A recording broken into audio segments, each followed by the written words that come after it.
Good evening, Mr. Mayor and Council. Thanks for having me here tonight to present on the Water Conservation Wisescape Award. I first want to briefly discuss the water production goals for the City of Moscow. In 1992, the Groundwater Management Plan, in support with the Palouse Basin Aquifer Committee, created voluntary goals for the City of Moscow.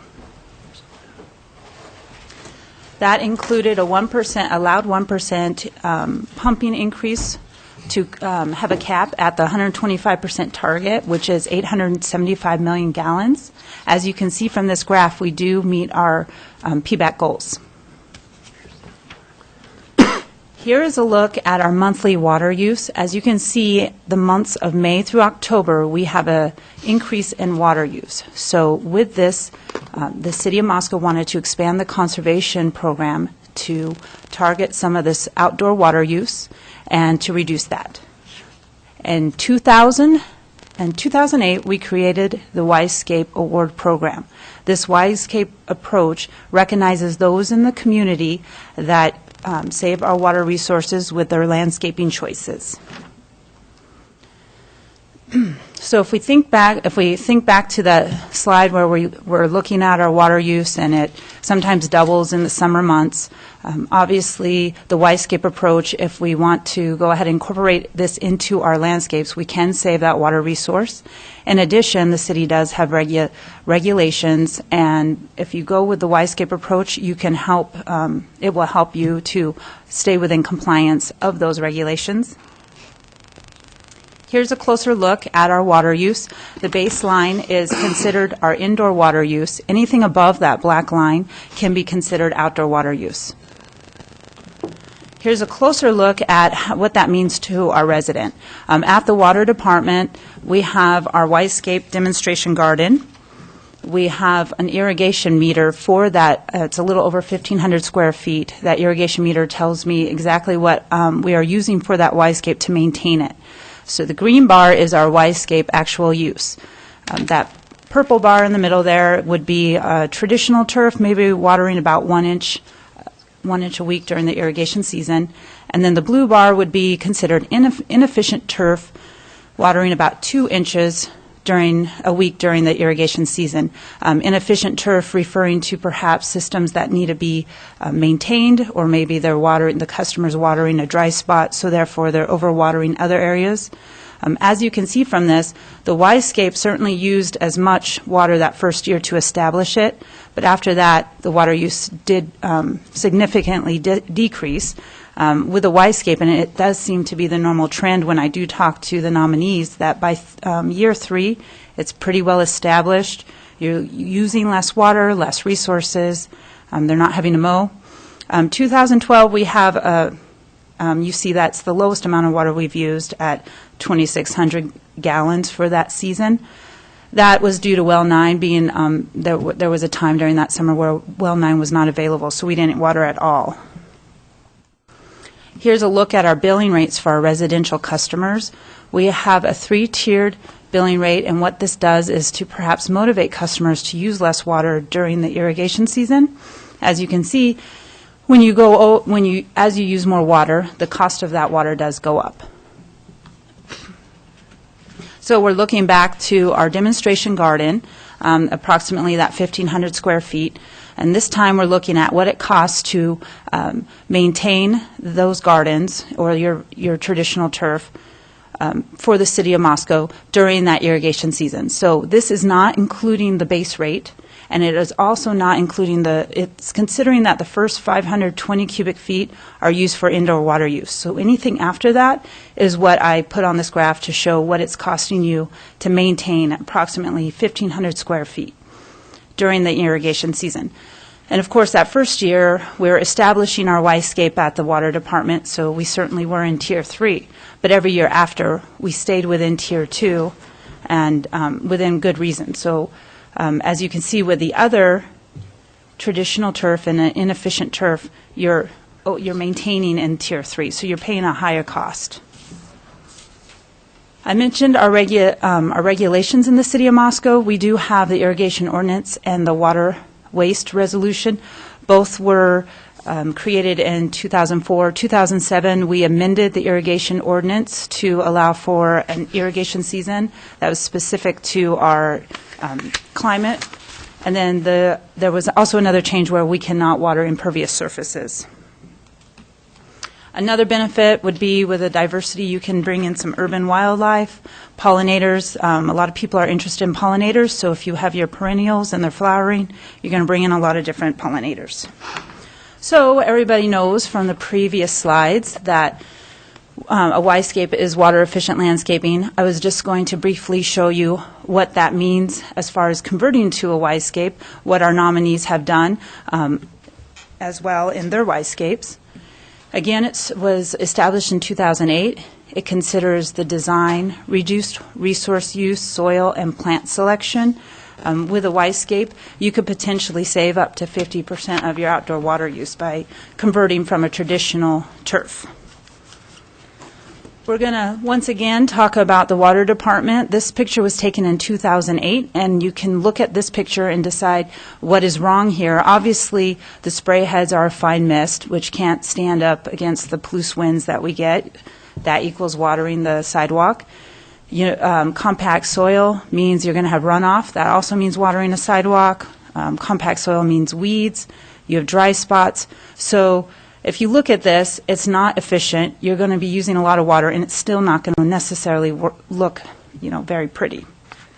So Wisescape to the rescue. We decided to use techniques that we thought that was a reasonable techniques for the residents of Moscow to use.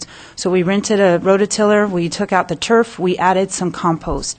And these soil amendments are really important to start with a good base.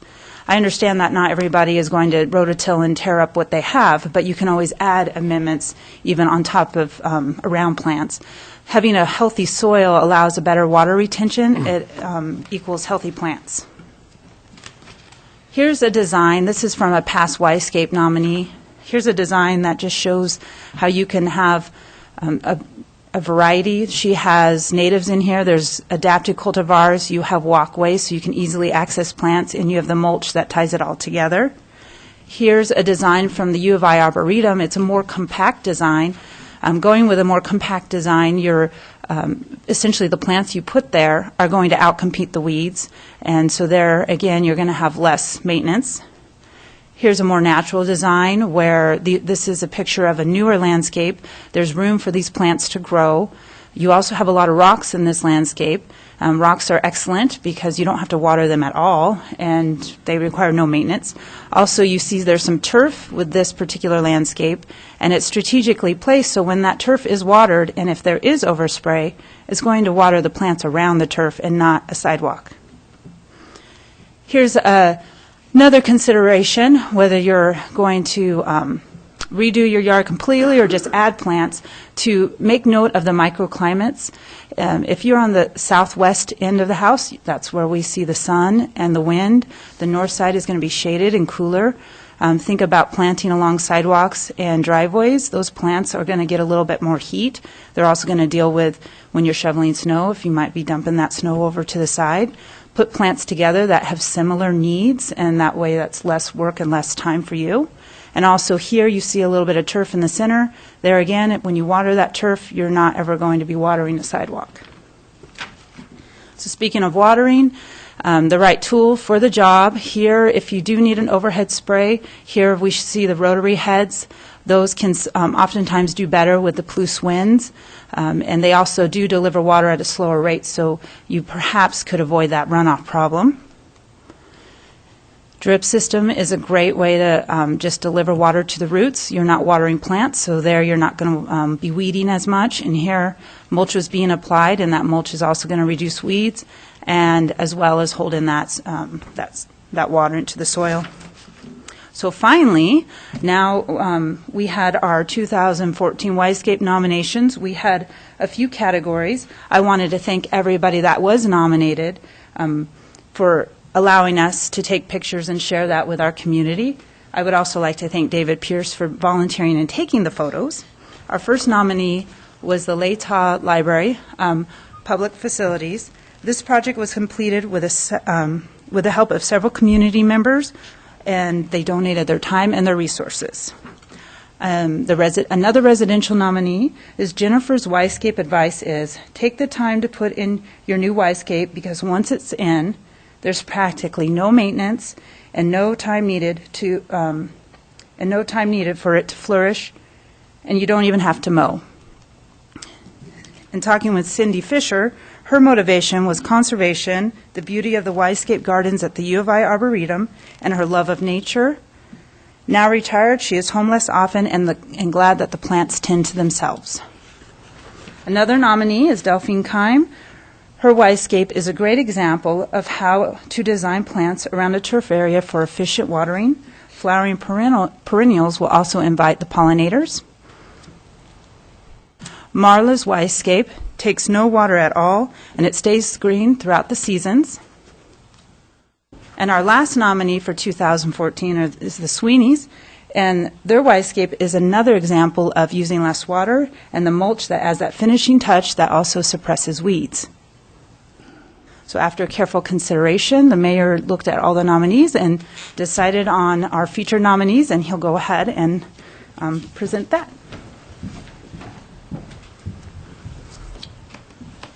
Thank you. Thank you very much, Nicole. A wonderful presentation is shared with all of us. And a neat thing about Wisescape, and I really like this, is because it's very, very attractive, and it's unique because every one of them is different in their own subtle way around the houses, whether it's exterior, the landscape, the topography of the lots themselves. And so this is kind of a fun award for me to be able to do because I got a chance to just drive around and look at this stuff, and I really like it. So it's very, very good. And with that, I'll go on with the public library. There's several people here, too, that need to be recognized. Mary McGregor, Latah County Library Board. Also in attendance, Chris Sokol, the director, Ivor Nelson, trustee, Lynn McCrate, president of Friends of Moscow Library, and an additional thanks to Loreka Stauber, who led the front entry project. Are all you folks here tonight? Could you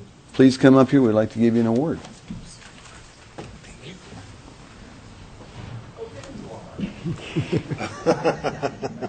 Thank God Loreka's not.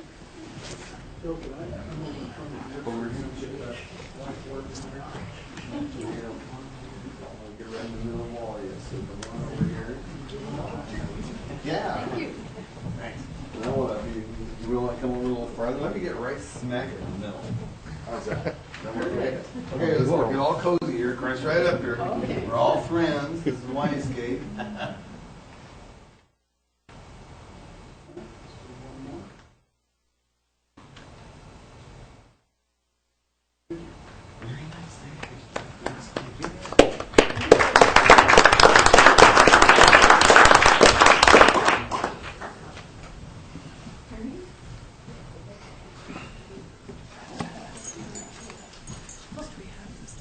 Yes. The next is a residential, and this is Delphine Keim. Delphine, would you please come up here? One of the things when I drove by that I wanted to point out when I went by Delphine's house, this is in a newer area of Conestoga, and it has showed a perfect display of being able to blend in regular turf as well as all the other aesthetic things that you did, as well as the pollinators that you mentioned, Nicole. I thought that was a pretty neat thing. So, anyway, Nicole came up with these very nice wind chimes. I think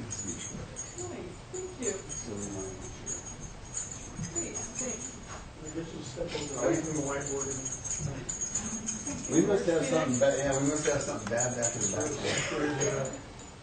We need to have a flower or something back.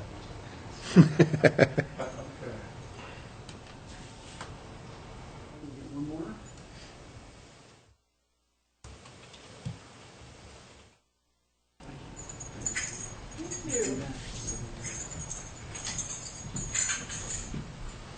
Who doesn't like wind chimes? I love them. They make nice little noises and stuff when they're banging around. You talked about the Palouse breeze that we have around here. Those things really work well. Okay, and then our third folks that won was John and Louise Sweeney. John and Louise, are you here with us this evening? Would you please come up here?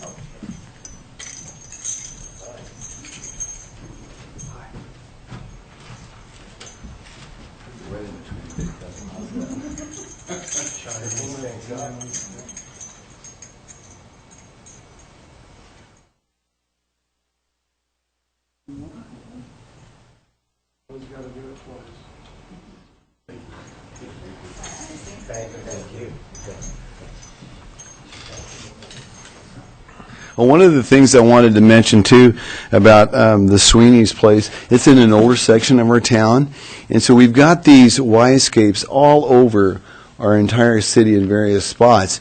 And you guys seen some of the displays that Nicole presented to us, and I like looking at things like this. I've got a chance firsthand to see a number of them, and I just think that they're very nice. And Nicole, thank you for the wonderful presentation you did tonight, okay? And, oh, sure. And if I can conclude, if anybody needs some inspiration, we do have the demonstration garden at the water office, and I'm there. I love giving tours, so if I'm there, I would love to walk around. And also to remind everybody to please nominate for 2015. Nominations are due by September 15th. Thank you. Thank you very much, Nicole, for the very nice Oh, presentation. I got a question. Yeah. Since we're talking about Wisescapes and specifically water, did you read the article in the Daily News?